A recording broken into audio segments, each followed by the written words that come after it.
then here on the end, guys, real quick. Got it. Thank you. Gonna have to. He's got the shot back there. Somebody get his card.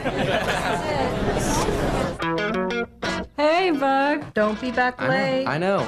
Come give us a hug before you go. Hugs. Hug her, that's what she's there for. Have you thought any more about making that call? That could really hurt Mom's feelings. How can you not even be curious about it?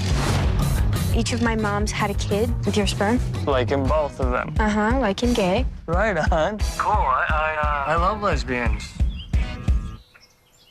Great. I think the movie's a really great picture. I think it's funny and touching and original, and I think it shows, you know, a gay marriage in a really honest light.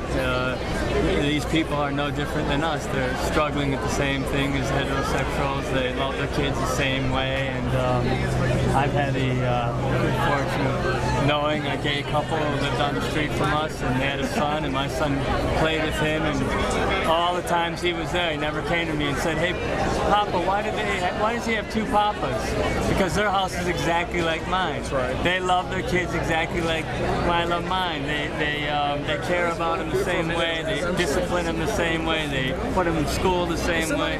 And I think that's one of the great important things about this movie. But at the same time, it's hilarious. I mean, I think the wonderful thing about this film is that in a sense there is no message, because there really isn't. This is a regular, normal, very bourgeois family, and I think that's what everybody's asking for. To be treated like every other family. I get it. He's their biological father and all that crap. Like, we're not enough or something? I never thought they'd use my stuff. Why not? I'd use it. Donor dad, stone cold fox. Is he single? First of all, you.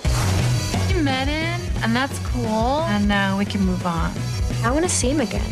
You do? You do? I love the character. I thought he's a really fun character. He's a iconoclastic American character. This total ne'er-do-well bachelor who gets caught in the henhouse, you know, and that's gonna make for a good drama, you know, and I loved he's a complex guy. He sort of has some other, you know, he has a longing for something more permanent in his life too.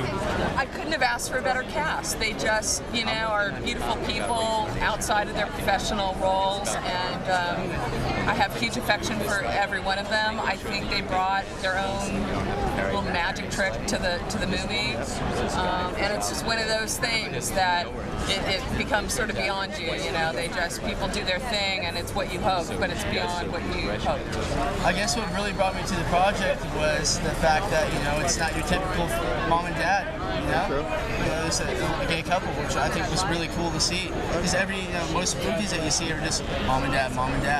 So, and of course skateboarding. As a mother yourself, how do you feel that this film translated how it dealt with the message of having kids, you know, artificial insemination? How do you feel that was handled with lesbian parents and things of that nature? Families are families. However you want to do it is fine. Honestly, you know, have them biologically. You know, use it, donor sperm, adopt children, foster kids, whatever you want to do. It's a family. It doesn't matter.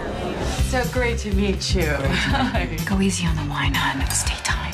Okay, same goes for the micromanaging. Okay. So how'd you two meet?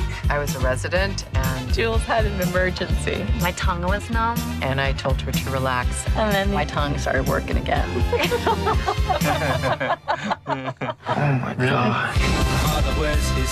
The plan was to limit his involvement. You're not gonna stick that, bro. He's not a father. He's our sperm donor. I just keep seeing my kids' expressions in your face. Really? Really? I feel like he's taking over my family. Oh, wow. Okay. What's that look you're giving me? That's no look.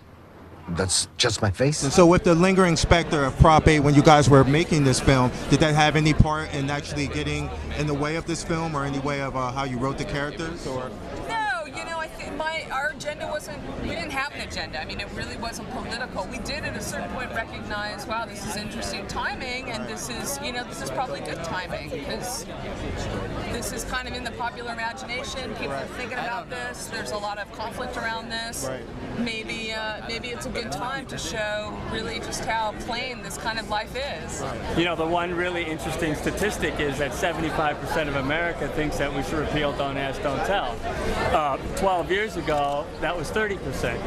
So we've had a 50% jump, and so that's more of what America is about right now. I think there's a lot of money being poured into this final last gasp of a lot of old, scared people, and a lot of old, tired ideas that don't stand up to the test of honesty.